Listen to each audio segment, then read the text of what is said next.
Author, columnist, managing editor of LibertyNation.com, podcast host and conservative policy advocate. We dismiss history at our peril. Liberty Nation Radio with Mark Angelides.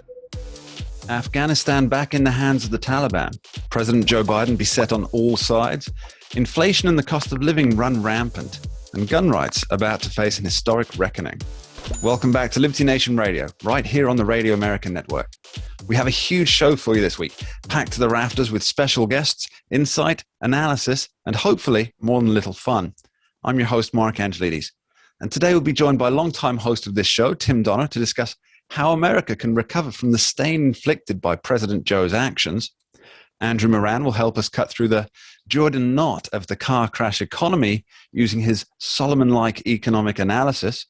Dave Patterson will be in the hot seat with his unique insight into what went wrong in Kabul. And last, but by no means least, we'll be talking liberty with Scott Cosenza to discuss the upcoming fate of the Second Amendment in America. Remember, this show is proudly sponsored by LibertyNation.com, where you can access podcasts, breaking news and analysis, and a range of biting and brilliant shows to whet your appetite for freedom and your fondness for the great American Constitution. We've got all this and a whole lot more coming right up, right here just for you on Liberty Nation Radio, on the Radio America Network. The Afghan president has left the building, and in fact the country. The Taliban are in control of what is now being called the Islamic Emirate of Afghanistan, or the IEA. And a new humanitarian and refugee crisis awaits America and Europe. Was the whole debacle avoidable? And in the fallout, who really bears the responsibility? To join us in this mass unraveling of the Afghanistan disaster, we're joined by Dave Patterson, retired U.S. Air Force pilot and the former Principal Deputy Undersecretary of Defense Controller, who's written extensively on just about every aspect of this situation on the pages of LibertyNation.com. Welcome, Dave. Thank you, Mark. Thank you for having me on the show. Always an absolute pleasure. Now, Dave, it seems that at the heights of the Taliban takeover, Joe Biden was nowhere to be seen, off enjoying the idyllic atmosphere of Camp David. And now that he's back at work, as Desi Arnaz might have said, he's got some splaining to do.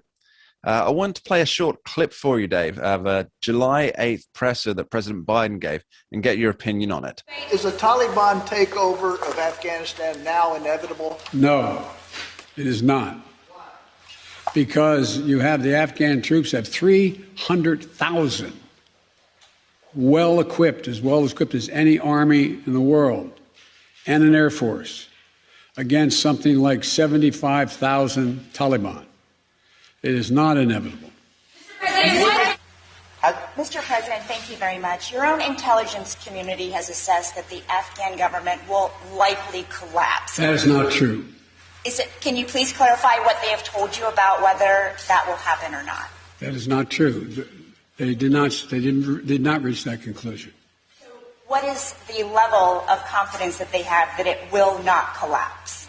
The Afghan government and leadership has to come together.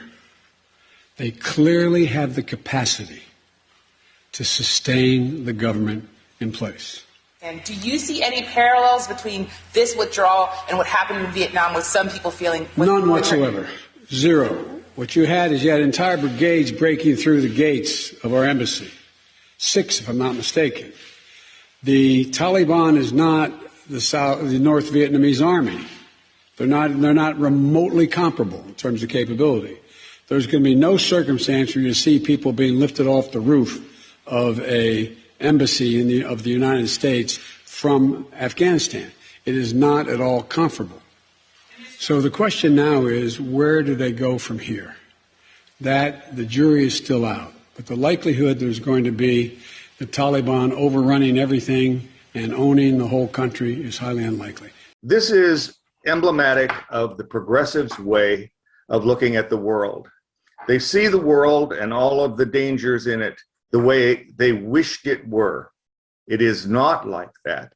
And the consequence of that way of viewing the world is, well, Afghanistan.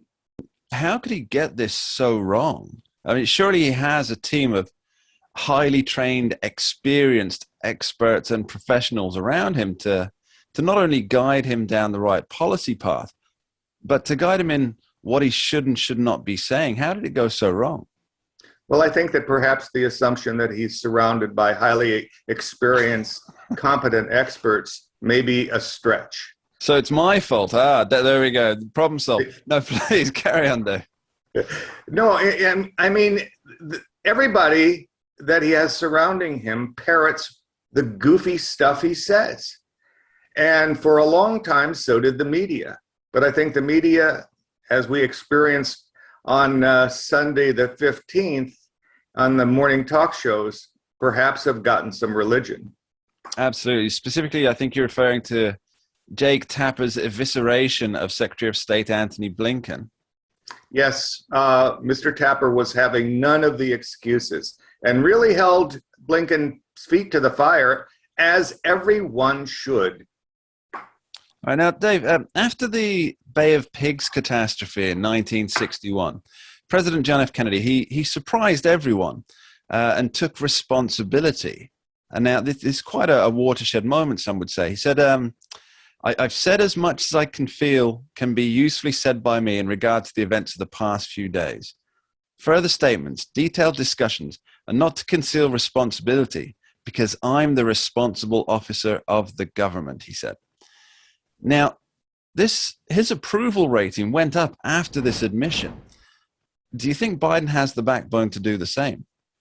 Yes, I think that President Biden would take responsibility for the Bay of Pigs debacle. Whether he takes responsibility for Afghanistan, that's another matter. I doubt it. Already, the administration has talking points that blame, well, President Trump, of course, and their own intelligence people. And that's just simply not true. Even the DOD IG knew and predicted this outcome back in the 1st of May. Now, perhaps they're not readers, but as General Jack Keane said, they knew and yet proceeded with this ill-conceived withdrawal. David, it's almost certain that there will be a rush of refugees coming to America and to Europe, and a lot to the UK as well. And I'm reminded of 2015 when we had the first major refugee crisis, and ISIS said quite clearly in a statement that they would exploit the refugee crisis to send hundreds of fighters into Europe under the guise of being refugees. Now, we saw what happened to Europe after that, what that wrought. There were terror attacks, murders aplenty. And now, obviously, we've seen the scenes at the Kabul airport with people desperate to get out. Are people going to be exploiting this situation? Will we see the same thing again? I guess my question is the Taliban more interested in domestic affairs right now than foreign? I think that the Taliban in the near term is going to reestablish their Sharia law, their harsh retribution on those who helped the government, and establish their very violent regime. They did it before. Why would we expect this to be any different? Despite their comments about Afghanistan is a different country and the times are different. They've already started, as Reuters and the BBC have told us, to take out retribution on those cities that they've captured with horrendous acts of violence against the people, beheadings, etc. Are we about to see ISIS 3.0? Absolutely. This is the most dangerous part of what has happened, what the Biden administration has allowed to happen in Afghanistan, and that's the resurgence of the pockets of ISIS and Al-Qaeda and other extremist jihadist groups. We take this on generally in the wrong way from the very beginning, and until the West understands that it is the ideology that they have, this jihadist savagery that they practice, until we take on the ideology, then we're always going to be playing whack-a-mole with these people. We know that Beijing recently met with the Taliban leadership delegation. This was before the fall of Kabul. So the Chinese could see the writing on the wall here. So I have a two-part question for you, Dave, for me. Number one is, how could the Chinese government have been fully aware that this was about to happen, but not the American government? And secondly, how will having the very rich Chinese partners shape any future U.S.-Afghan relations? Well, to the first one, the Chinese knew about this and were prepared because they chose to look at things realistically. The Biden administration, on the other hand, chose to look at only those things that fortified their strategy and their desire to move out of Afghanistan, despite all of the indicators to the contrary. On the second, I think that what you're going to see is, China's China. They're not changing their stripes. China will be friends with Afghanistan in order to exploit everything that Afghanistan would have to offer if the Afghans were in fact in the 21st century. But I guess the best that we can hope for is that the Taliban will treat the Chinese who are there to exploit them the same way they treated us who were there to help them. Dave Patterson, thank you ever so much. Thank you, Mark. Always good to be on your show. Now, don't go anywhere. Later in the show, we'll be talking liberty with Scott Cosenza. We'll be looking at the attacks on liberty happening right now and to find out just how much trouble your rights are really in. We dismiss history at our peril. Liberty Nation Radio with Mark Angelides. Gas prices, food prices, and the cost of living your regular life has just exploded recently.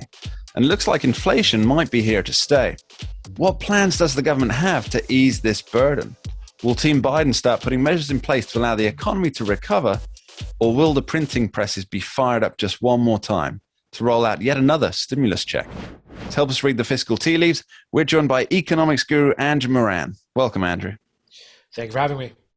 So, Andrew, give us a quick rundown of the figures causing concern to American wallets and purses.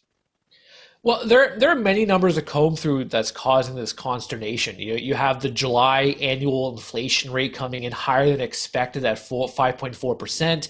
You have the producer prices, they soared close to 8% in July.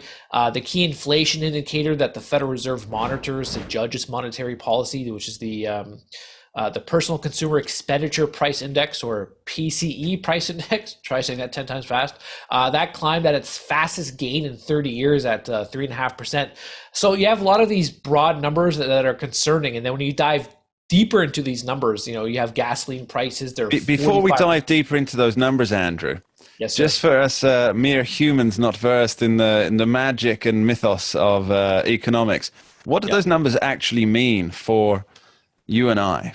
Well, the cost of living is soaring for everything. For the stuff you buy at the grocery store, it's more expensive. The producer prices, that signals at how much it's costing more to produce the goods that you enjoy, whether it's at Best Buy or, in your case, what's that British store? Harrods? Is that the store you have there? And then the PCE price index, that's measured for the cost of goods you purchase for all U.S. households. The CPI measures urban households, but the PCE measures everything.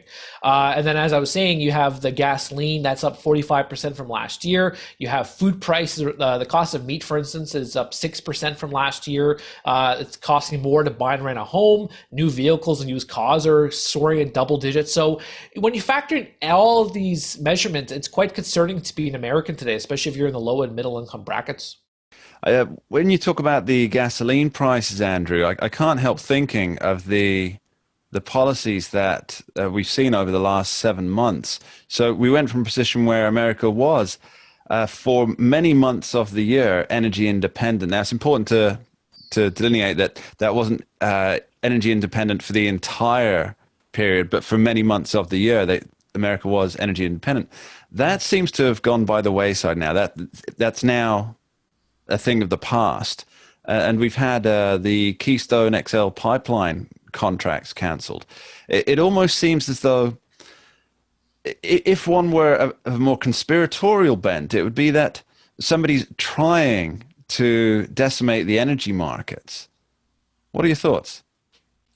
Well, when it comes to the energy markets, this whole thing that Joe Biden's doing where he's going on his hands and knees and begging OPEC to drill, baby, drill, I think that's quite concerning, because I think it's a slap in the face to a lot of the American workers. As you said, he put the kibosh on the Keystone XL pipeline. He suspended a lot of these leases on federal lands. So, a lot of the stuff that Americans could do.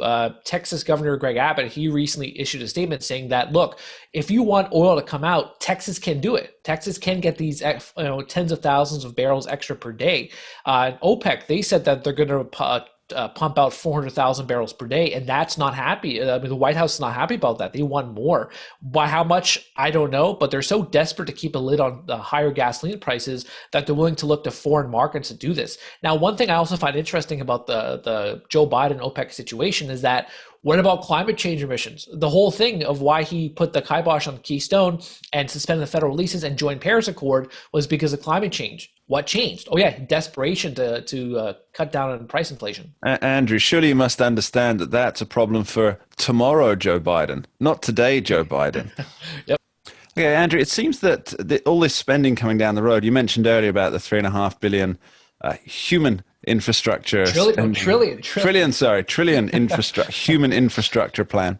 Why is it that politicians are so keen to spend the money that doesn't yet exist and must be paid back by the children and grandchildren of those spending it?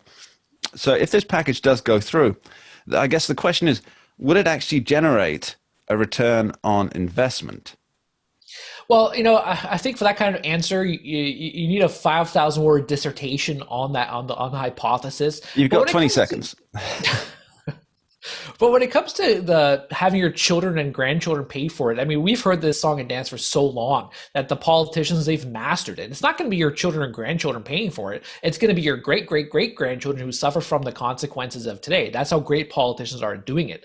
Why they do it, it all comes down to survival. Hardly anybody in politics survives by saying, we're going to slash the budget, we're going to stay within Uncle Sam's means, and then follow through on it. And also, I missed your final question there. Will the whole $3.5 trillion infrastructure bill create a return on investment? Probably not, because it is $3.5 trillion over a certain period of time. But then what you're going to have are the cost overruns. You're going to have the waste. You're going to have the fraud. You're going to have this corruption going on at the state or local level. So no, it's not going to generate return on investment. If it does, you're not going to live to see it. It's going to be a century down the road, and then by that time comes the next government of 21, 25 is going to say, we need to spend another $3.5 trillion to get us ready to become a type 1 civilization. And Hillary Clinton will still not be president by that date. Andrew Moran, thank you very much. Thank you, sir. Now, don't touch that dial. Coming down the pipeline later in the show, we'll be delving deep into the morass that is constitutional liberty, the most current threat and the dangers. All that with Scott Cosenza later on in the show.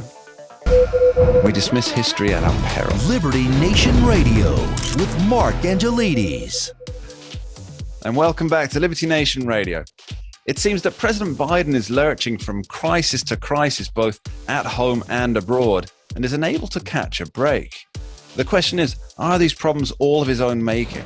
I'm joined by longtime host of Liberty Nation Radio and senior political analyst for LibertyNation.com, Tim Donner, to see if we can't uncover the clues to Joe Biden's perpetual state of fear and chaos. Welcome, Tim. Thanks for coming. Always good to be here, Mark. So, Tim, one thing many folks have been waiting for is the infamous Durham report. Now, you wrote on this on Liberty Nation very recently, and a very, very good piece. I recommend everybody read it.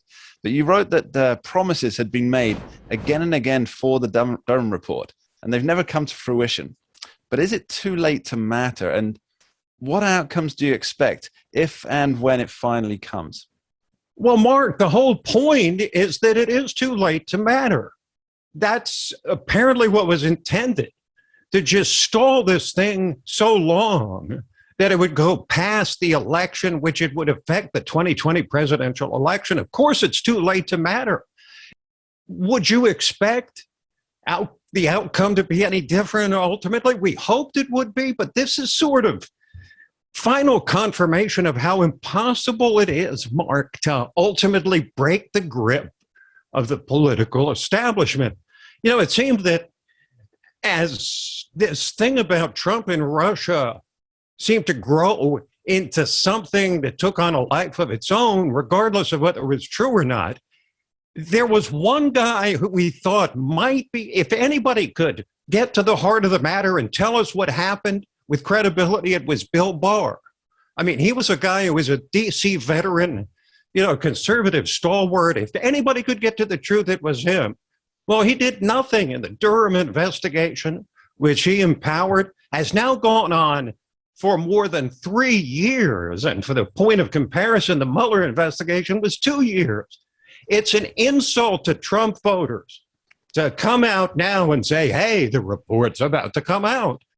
Mark, how many times did we hear that over the last 3 years and 3 months since the Durham investigation began? How many times? I've stopped counting, Tim, but it really seems that with so many Democrats so keen to chant the phrase, justice delayed is justice denied. Well, it seems that for both Donald Trump, the man, and the people who voted for Donald Trump, or in fact just the people who would like to know that their government is not engaged in spying and on presidential candidates, it seems that justice has been denied. Now, so in general, Tim, it's really not been a good time for America or for Joe Biden, especially with the fall of Kabul and the Taliban taking power. This has been a major blow to American prestige worldwide. But how does the future look for Biden on the world stage now?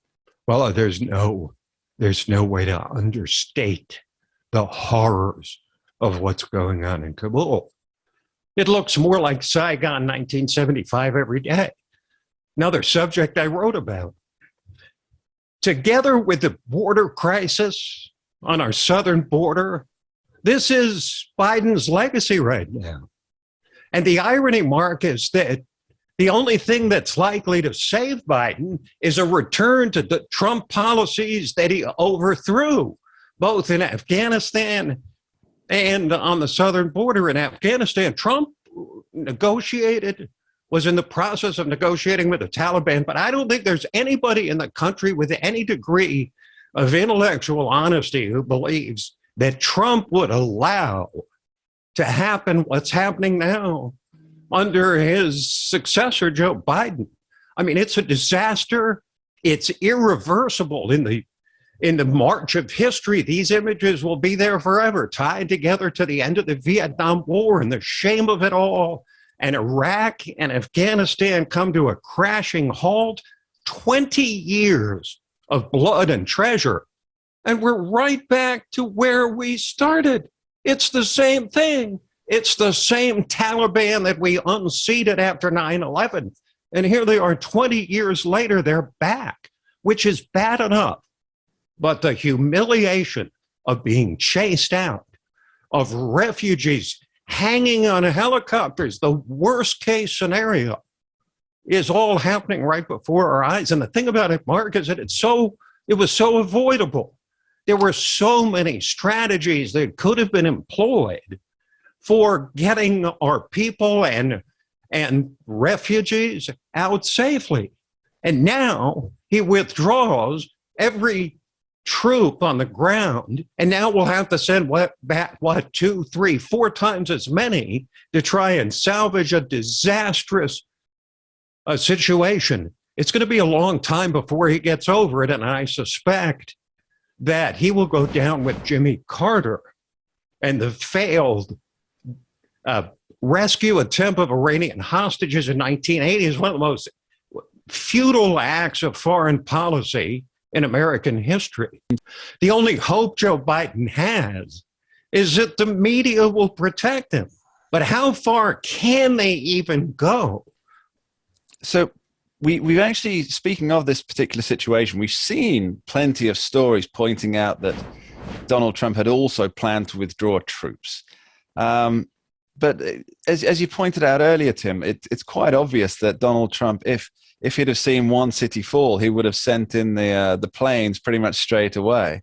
I mean, we've seen this. If he'd seen one person, one American die. It's ridiculous and dishonest to think that he wouldn't. But Joe Biden, he's been in office for about 7 months, and his one main goal seems to have been to undo every single policy that he could of Donald J. Trump. And yet we've already had Joe Biden trying to blame Donald Trump for this one, when he spent 7 months trying to get rid of policies, but he decided to keep this one and didn't even do it to the full extent that Donald Trump wanted it. How can it be Donald Trump's fault if he's got rid of every other Donald Trump policy, but decided to keep this one? Surely that comes down to what Jean-Paul Sartre said: we are our choices. I think the statute of limitations is all but run out on blaming Donald Trump. And I think it ran out this weekend with the images in Kabul, because nobody, even in the leftist media, could claim that Donald Trump would have let that happen. There's no way that he would have let that happen. It would have been after one single breach of whatever agreement Trump signed with the Taliban. He would have rained down terror upon them. They knew it. Everybody knows it. The left won't admit it. But the thing about this, Mark, that keeps eating at me is that this isn't an ideological failure. This isn't trying to pack the court. This isn't trying to end the filibuster. This isn't trying to federalize elections. This is the same outcome that Donald Trump wanted. So it all comes down to competence. And it's hard to believe that, given his almost 50 years in Washington and the foreign policy team, which, if nothing else, has had considerable experience, would allow such a sudden withdrawal, just abandoning our air base in the middle of the night. No indication of why or for what reason it had happened. The incompetence of it is truly perplexing, because one thing Biden did offer was experience, 47 years in Washington. And yet this was a withdrawal that you would have thought someone like Jimmy Carter, with no experience in foreign policy, might have tried to pull off. It just perplexes me how they didn't take care of Americans before it was too late, because it wouldn't have been that difficult, Mark. Tim, final question for you from me. Now, as a candidate and then as president-elect, Joe Biden warned of a dark winter. And now I know you've written about this a while back on libertynation.com, so I just want to revisit it for a moment here. Now, it seems that this dark winter has come to pass, but there's no sign of spring. Your thoughts? Well, we thought we were past the pandemic, and now we have the Delta variant, and we have tremendous controversy on how to deal with it. I thought, and certainly the Biden people thought, most people thought we'd be past it by now. We're not past it, and we've got all kinds of controversies about masks and vaccines and mandates. Inflation has reared its head for the first time in many years. It's taken longer than I expected. I thought it would happen years ago. That's a tax that robs every single living person. The border can no longer be ignored. It wasn't just a winter thing like Joe Biden promised. Remember, he said, well, this happens every winter, and it slows down the rate of people crossing the border in the summer. That didn't happen. We're setting records for the entire century. That's something where, again, he's going to have to go back to the Trump policies. And the shame of Afghanistan is going to stick like super glue to Biden's legacy unless this surge of troops, whether it's 3, 6, 8, 12, whatever thousand are necessary to spare the final shame and humiliation, that's going to stick to Biden's legacy, like I said, forever. So it's not going well. And I think those of us, who are skeptical of a Biden presidency to begin with, maybe we need to fall back on the fact that he is the president. This is our country. And we don't want him to fail like he's failing now. Tim Donner, thank you ever so much. Thanks, Mark. Always a pleasure. Now, don't go away. Later in the show, we'll be talking liberty with Scott Cosenza and figuring out Just how and why your rights are in trouble like never before, right here on the Radio America Network. We dismiss history at our peril. Liberty Nation Radio with Mark Angelides. And welcome back to Liberty Nation Radio. Now, one of the most fundamental rights in America is that of the Second Amendment, and it's the one that always seems to be under constant attack. Here to delve into the latest threats, and possibly even some rare positive news for the respecters of gun rights, is Liberty Nation's legal affairs editor and host of the excellent Uprising podcast, Mr. Scott Cosenza, Esquire. Welcome, Scott. Hi, Mark. I mentioned on last week's Uprising that I had no idea when I started really delving into firearms policy as a young man that it would be such a sustaining, job prospect. But boy, it doesn't let up. It seems that some people can make a whole career out of it on both sides of the argument, although I believe the anti-Second Amendment side is far more lucrative. They have all like the big foundation, like the Ford Foundation money and all the cool kid money. That's where, Steve Jobs wrote his checks. All right, Scott. I mean, there's a recent case in Hawaii that seems to be some rare good news for gun owners and buyers. Care to fill us in? So the case out of Hawaii was actually a summary judgment motion. It was in the federal courts, and the judge wrote that Hawaii's gun laws were unconstitutional, the ones that required a waiting period of Hawaii is kind of very peculiar, Mark. You have to apply for a permit to go buy a gun, and then once you get that permit, you have only 10 days with which to go buy the gun. But there was also a waiting period, like a 15-day waiting period installed. And then once you actually got the gun, you had to take it to the police department so that they could verify, quote unquote, the serial number. And it seemed like all are basically designed to harass gun owners or would-be gun owners to frustrate their expression of their Second Amendment rights rather than a genuine attempt to enact some safety regulation. And that's been ruled unconstitutional. That's what the district court found and ruled that it was unconstitutional. So it's a good win for gun rights in Hawaii. Just to clarify, so they considered that the process in place was an undue burden to exercise the right? They didn't pass an intermediate scrutiny test is the reason why they found that it was unconstitutional. Okay, and there's also one in Pennsylvania, right? Another case, this one is out of the Third Circuit Court of Appeals covering Pennsylvania, and it has to do with zoning regulations where people didn't want this gun club to operate in their area, so they hobbled it with a couple zoning restrictions, namely that it couldn't shoot centerfire rifle ammunition, and that also the ownership structure had to be a certain way, namely that it had to be a nonprofit. And the person who bought the land planned on opening it as a for-profit enterprise. And so he sued to say that that was an unconstitutional burden. The district court said, no, tough. It's, that's consistent with our Second Amendment. And he appealed that to the Third Circuit. The Third Circuit said to the district court, oh, no, you're wrong. It does implicate the Second Amendment right. So he doesn't get the right to open up just yet, but he has the right to be heard on that point at the district court level. So it's a bit inside baseball, but it is an important win as we try to, I say we, that's my gun rights advocacy side coming out rather than my journalistic side. But as the gun rights movement tries to march down getting the legacy of the Heller and McDonald decisions impaneled into federal law with the highest standard possible.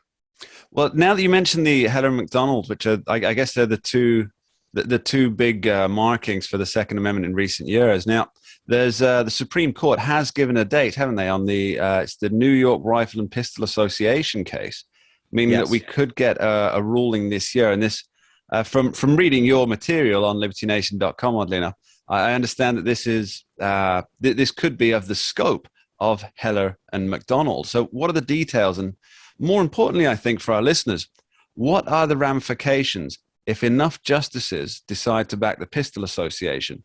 And perhaps even what happens if they don't? So that's a lot to unpack. Yes. And there is a big if there, which is the will of the justices to do with firearms, with the Second Amendment jurisprudence as they choose. You're right that the Heller and McDonald cases are the landmark cases in this area, and we haven't had any case since McDonald that I think has established where the line should be for how courts are supposed to review these cases. So we just talked about two separate state court cases that were reviewed by federal or state law issues that were reviewed by federal courts. Well, what standard should those courts use to review it? That guidance is supposed to come, Mark, from the Supreme Court. Now, people like me who support gun rights say that because they've declared it a fundamental right, that it should be protected in the same way that the court protects the fundamental right of abortion, as it has declared, for instance, with very high level of skepticism for all these kinds of laws that implicate and impose on that right.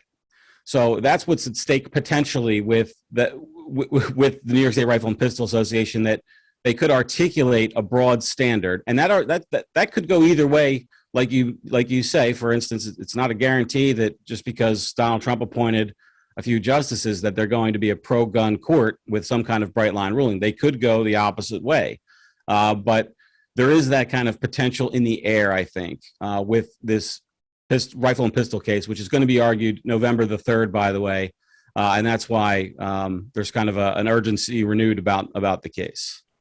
Two things I want to catch up on off that last segment there, Scott, is if the justices do rule against the New York Rifle and Pistol Association, does that mean that we're going to really see a floodgate in terms of people thinking, now's my chance to try and pass some anti-gun legislation, or now's their opportunity to really muddy the waters of everything and try and dilute let me the just Second stop you right there, because the level of conjecture required to give a response to that, I think, is just off the charts, sadly, Mark. I wish I had my crystal ball or tea leaves so tuned in, but it just depends on what the justices actually write, and it's their oyster. So we have to wait and see. The second one was more of a just a notification to our listeners here that, as we've discussed previously on Talking Liberty here on Liberty Nation Radio, is that 4 justices had to agree to take this. And in a world where people follow through with their intent, it would seem that means at least 4 justices would be keen to issue a bright line ruling here. Is that about right? Last year, the court declined to take a big gun control case. And Clarence Thomas actually kind of wrote in criticism of his colleagues that they were leaving this area of the law untended, and they had a duty to tend it. So I think that might have had something to do with it. And, I am bought into this. I'm not a fair observer in the sense of I really hope that there's a certain reason why, and that it's that the justices want to articulate a strong standard with a high burden for laws that impose on the Second Amendment. So I'm a little bit emotionally involved, perhaps too much to be so removed to give you a truly neutral answer on that. Scott, as the Supreme Court has done to you over many years, it's a question more of Heartbreak Hotel than the halls of justice, perhaps. Scott Cosenza, thank you ever so much. Cheers, Mark. And that's all we have time for this week on Liberty Nation Radio here on the Radio America Network. I want to thank our guests, Dave Patterson, Andrew Moran, longtime host Tim Donner, and Scott Cosenza for being here with us. And I want to thank you for listening in. We'll be back next week, same time, same place. And until then, I'll leave you with the timeless and aptly fitting words of Henry David Thoreau on the duty of civil disobedience. I was not born to be forced. I will breathe after my own fashion. Let us see who is the strongest. Until next time, take care and stay free. We dismiss history at our peril. Liberty Nation Radio with Mark Angelides. Who are we? We are Americans that believe in liberty. We are a project of the nonprofit One Generation Away. We are patriots who apply the founding principles to the issues of today. And they keep moving the goalposts on us. We are educators and commentators who love America and the Constitution. Who are we? We are Liberty Nation.